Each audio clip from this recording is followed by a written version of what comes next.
Hey, luck is a luck. Hey guys, it's Midnight Philopiker, and I'm here with the mysterious CX5.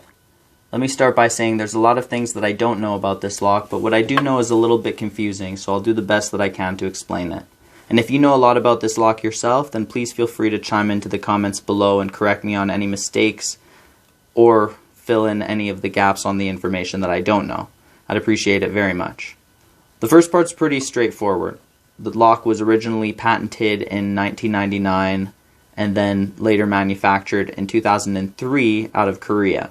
It was distributed in Canada under the name Scorpion, but then they changed the name a few times, although I'm not sure of the dates or the order of the changes, but some of the names I've seen include, but are not limited to, Scorpion CX5, all one word, CX-5, or what I believe to be the most current version, simply CX5. It gets even more confusing when you factor in how there are also two US companies that license the lock for themselves, the first being Marks USA and the second being Cal Royal Products, and they also sell the lock as their own high security lock, while CX5 is still being sold in Canada. On top of all of this, there's another version of the lock called the Scan Lock, although this version is what I believe to be the early prototype back when the patent was still pending. Now, between all these versions of the locks, there are some minor and major differences between them all, which I will go over more in a later video, but the main concept of all the locks are the same.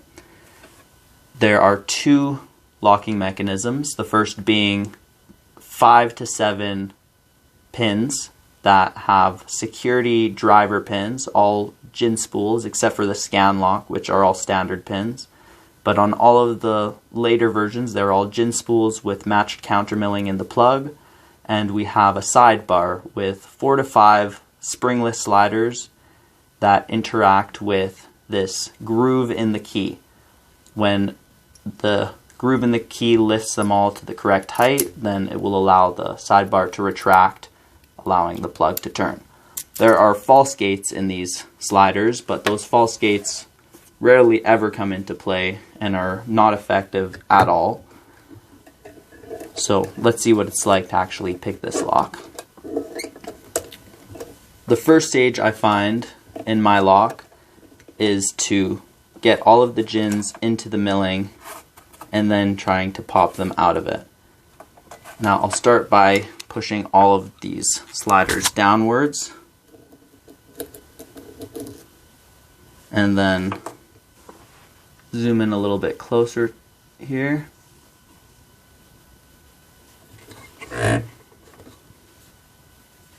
Sorry about the wobbling. And some of the versions of this lock have another flaw where the barrel spools you can just totally avoid the milling either by overlifting them or just pushing them straight past, depending on which version of the lock you have. But the one that I have has slightly better designed gin spools, which prevent them from being just pushed past the milling. They will fall back down in there. So right now I'm just going through the pins one by one and trying to feel. I felt a slight false set there, and now that means I'm in the milling, so I'm just going to try to pop these gin spools out one by one.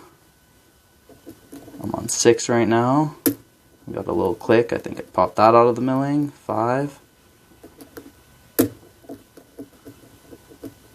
4, 3, right there, and then 2, and 1. I'm just going to go through them one more time just to double check they all indeed are out of the milling. Yeah, they feel pretty good. One way to know for sure is to attack the sidebar, and we will see if it opens. So I'll start with side pin 1, lift it up. Felt like it popped into a good place. Now number 2, popped it up. Feels like it's in a good place. 3 feels good. 4 feels good. Now 5, and it's open. Alright, now let's get this lock and see what the insides look like.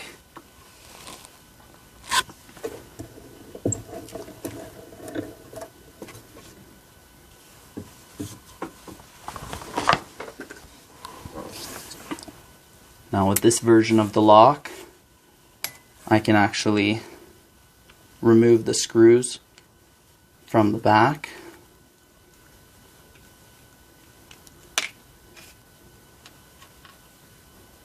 And just put them in pinning tray.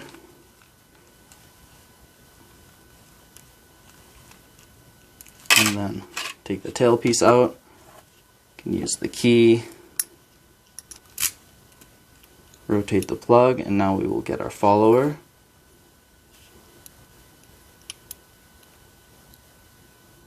Pushing it through and holding the sidebar. First step is to take this sidebar out.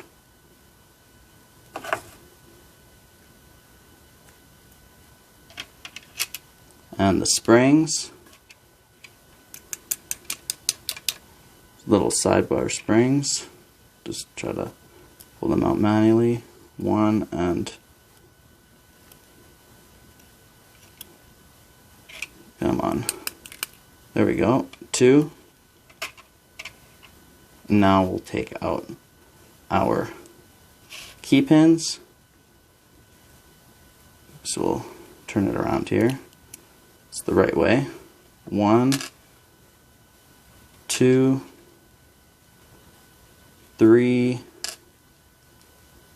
4, and 5. Oh yeah, and 6. And then take out these sliders. They'll just fall out one by one, so just push these pins up slightly so there's space.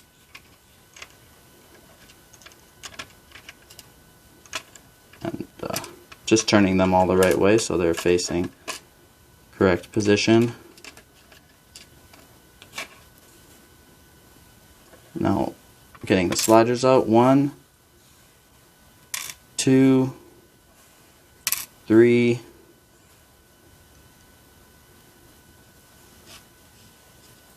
4, and 5.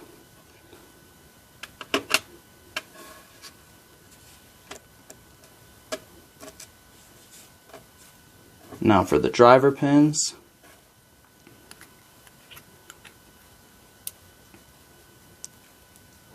One,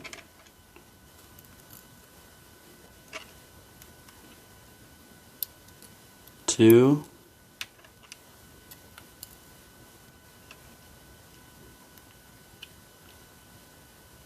three,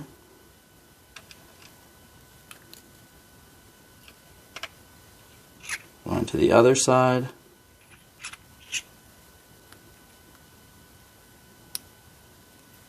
6,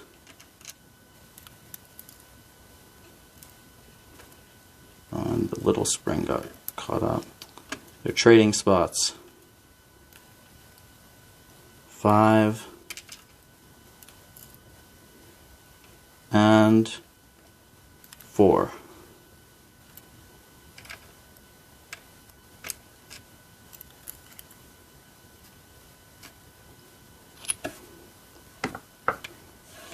Alright, I'll give a little close up here of all the pins, put them in a little bit nicer order, and then I'll show the pieces a little bit more close up.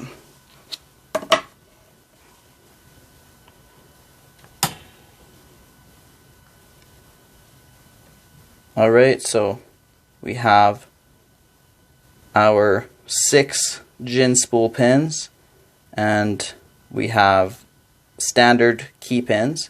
We have our 5 sliders, each with true and false gates, and our sidebar.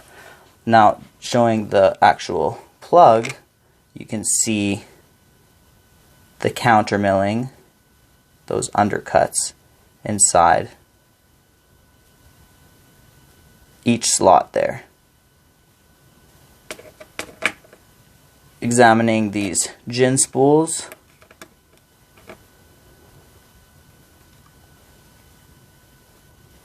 you can see that there is a little lip at the bottom of it. And looking at these side pins, you can see how when positioned in the lock, basically what happens is that the true gate is above the false gate, which means that when you push it up, it will hit the true gate before it hits the false gate in most cases. So these side pins aren't the most effective, although it definitely makes it more secure than the average lock. And here is our sidebar. That lip that sticks out fits into those little cutouts. Alright, thank you guys very much for watching. Have a nice day, and take care.